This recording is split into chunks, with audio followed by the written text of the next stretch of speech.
Hi friends, welcome back to our channel. நம்ம சேனலில் நீங்கள் ஃபஸ்ட் டைம் பார்க்குறீங்களா? சப்ஸ்கிரைப் பண்ணிக்கோங்க, பக்கத்தில் இருக்க பெல் ஐக்கானை கிளிக் பண்ணிக்கோங்க.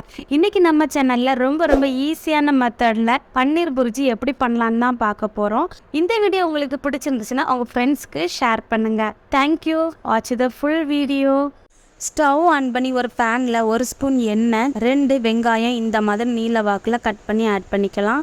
1 ஸ்பூன் உப்பு. இனி இதை நல்லா கலந்து விட்டுக்கலாம். கொஞ்சமாக கோல்டன் கலர் வர்றது வரைக்கும் நம்ம நல்லா கலந்து விட்டுக்கலாம். பாருங்கள், இந்த மாதிரி வதங்கினதுக்கு அப்புறமா 1 ஸ்பூன் இஞ்சி பூண்டு விழுது, கொஞ்சமாக பட்டாணி ஆட் பண்ணிக்கலாம். இதே நம்ம நல்லா மிக்ஸ் பண்ணி விட்டுக்கலாம். கலந்ததுக்கப்புறமா ஒரு தக்காளி கட் பண்ணி போட்டுக்கலாம்.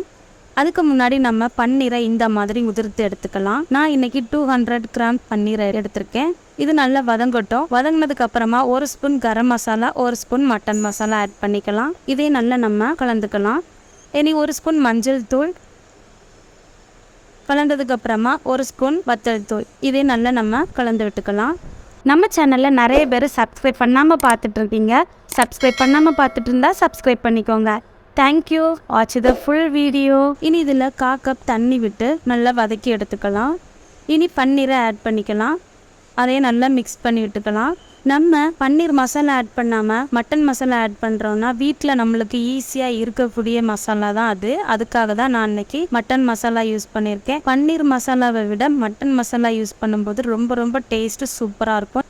இனி இதில் கொஞ்சமாக கஸ்தூரி மேத்தி ஆட் பண்ணி கலந்து விட்டுக்கலாம். ஃபைனலாக கொஞ்சமாக கொத்தமல்லி ஆட் பண்ணி கலந்து விட்டதுக்கப்புறமா ஸ்டவ்வை ஆஃப் பண்ணிடலாம்.